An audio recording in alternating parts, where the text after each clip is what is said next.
Estamos en compañía de Gustavo Melgarejo, director del INAT, Instituto Nacional de Ablación y Trasplante, para hablar de este tema que sin duda es realmente importante. Director, en cuanto a lista de personas que necesitan ser trasplantadas, ¿cuáles son los datos actuales que manejan? Sí, en promedio la lista es muy dinámica, ¿verdad? Si hablamos de trasplante renal, hay como 150 pacientes que en promedio se mantienen, 120 de córneas, 6 de corazón y 4 de hígado.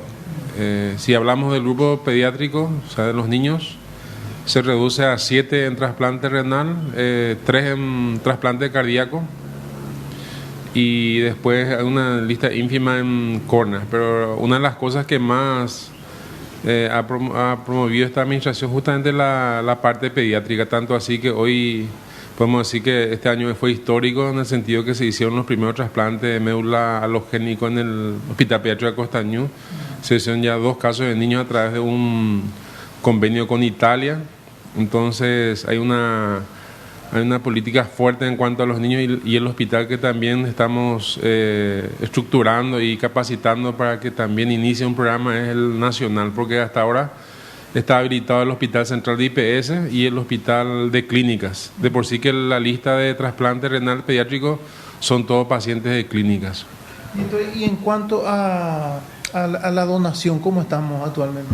Y hay un crecimiento, importante en el sentido de que prácticamente este año se va a duplicar la tasa de donación del 2019, ¿verdad? Y la proporción entre las donaciones de personas fallecidas y de donantes vivos en la parte renal, que era 50% vivo y 50% fallecido, prácticamente este año es 85% es solo fallecido, lo cual habla de un crecimiento importante y que realmente es lo que debería tener como política un país que tiene un proyecto en cuanto al futuro, porque desde el punto de vista médico, ético y legal, cuando un país tiene más crecimiento en donaciones de personas fallecidas, quiere decir que ya está encaminado en el sentido de poder crecer y dar respuesta a las personas que están en lista de espera. Claudio, esta ley que nos convierte en donadores automáticamente, ¿eso ayudó también o no? Sí, claro, sobre todo en varios aspectos, ¿verdad? Uno de los primeros aspectos es que nos proveyó de recursos financieros, ¿verdad? También ahora tenemos una mayor dotación de recursos humanos, ¿verdad? Por primera vez se hizo un protocolo nacional de diagnóstico y certificación de muerte encefálica que es obligatorio según la ley. Y también tenemos un proyecto con Ecuador, Perú y Argentina a partir del año que viene, de un proyecto de fortalecimiento de instituciones y profesionales en cuanto a capacitación, que abarcaría 2 años a través de la Organización Panamericana de la Salud, con lo cual queremos hacer una red de hospitales que serían 3 hospitales, ¿verdad? La mayoría de área central y 4 del interior. Justamente tenemos una profesional que está muy involucrada, que probablemente Itapúa sería uno de los primeros departamentos en empezar un programa de coordinación, lo cual es sumamente importante porque tenemos que crear una red nacional de manera que las tasas aumenten y también haya una mejor accesibilidad de los pacientes a la lista de espera, porque en realidad esa lista de espera que tenemos no es la apropiada en el sentido que hay como casi 2.000 pacientes en diálisis y lo ideal sería que lleguemos a un 20 a 30% de ese número en lista de espera de trasplante, porque el trasplante es mucho más beneficioso a la persona, le da calidad de vida, es un ahorro importante al sistema de salud.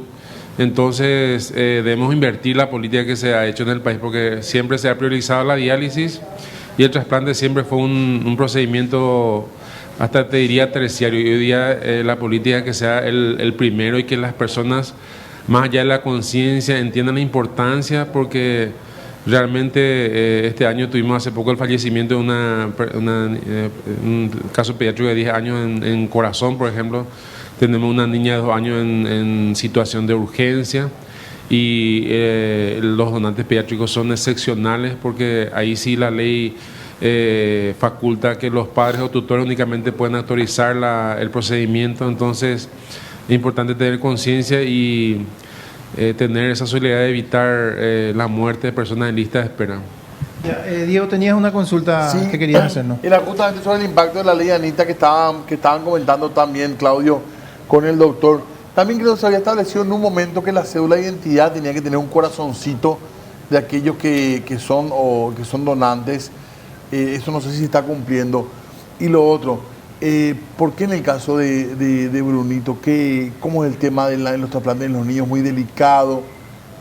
No hay donantes. Si podíamos hablar un poco en específico del caso en concreto de Brunito también, Claudio.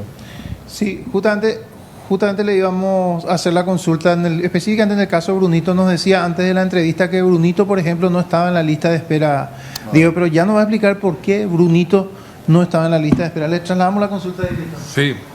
No, él no estuvo en la lista de espera porque técnicamente no reunía el peso apropiado para ese fin. Y realmente es muy importante esa pregunta porque es importante también que la población entienda cómo es el proceso. Nosotros tenemos una lista de espera única nacional y el responsable de incluir a los pacientes de cualquier edad en esa lista de espera es el médico tratante. O sea que si nosotros no recibimos el formulario completo con todos los datos analíticos y las evaluaciones especializadas que recibe ese paciente que está con una enfermedad, digámosle ya en un estadio final, y que la única opción es el trasplante, lógicamente que el sistema no le incluye en la lista de espera. Entonces no es que uno automáticamente tiene una enfermedad ya entra en lista, sino que por ley el profesional que le trata tiene que hacer ese trámite, y nosotros al incluir la lista, lógicamente que todo eso tiene su puntaje, o sea que incluye el tiempo en la lista, las condiciones médicas, y lógicamente cuanto más grave el estado de un paciente se le prioriza en la lista. Pero es importante entender que Brunito lastimosamente nunca ingresó a lista por sus condiciones propias, y que también necesitamos capacitar a profesionales en el sentido de tener la técnica apropiada y la logística para casos de niños con bajo peso, porque eso de por sí que hay países que lo van desarrollando, pero lógicamente que depende de una experiencia y un trabajo conjunto con un país que haya hecho ya ese trámite, ¿verdad? O sea que en pocas palabras, director, si Brunito, por ejemplo, iba a un país donde se realizan trasplantes en niños con ese tipo de peso, podría ser trasplantado, digamos. Acá no se puede hacer ese trasplante. Y generalmente acá tienen que llegar a 10 kilos por lo menos, ¿verdad?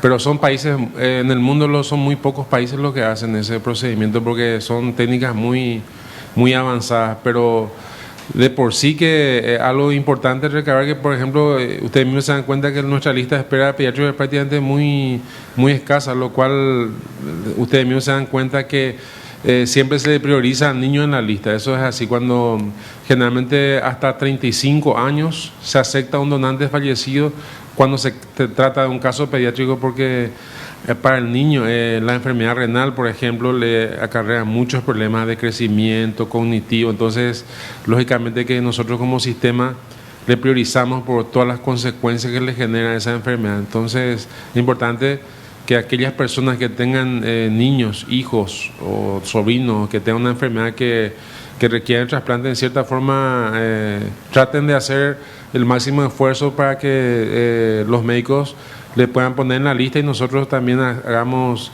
el esfuerzo con la sociedad de obtener ese acto solidario que pueda permitir que esas personas salgan vida. Le trasladamos la última consulta, director, el tema con relación a la ley Anita. Sí. Recuerdo que un corazoncito en la cédula, ¿eso cómo quedó? Y eso se está trabajando con la gente de identificaciones, ¿verdad? Eso implica algún cambio seguramente en el formato que ellos tienen en su sistema, pero lógicamente que eso se tiene que hacer con un consenso y tratar de que eso esté inscrito como tal, ¿verdad? Porque tiene que tener un simbolismo de manera que en el momento de que si le sucede algo a una persona, eso sí, sea un documento. Lo que estamos haciendo es entregando los carnets. Ayer pues vinieron muchas personas, retiraron carnet de donante, entonces le decimos que es importante que tener el carnet porque es como una especie de identificación de aquellas personas que tienen voluntad de ser donantes. Gracias, director, muy amable.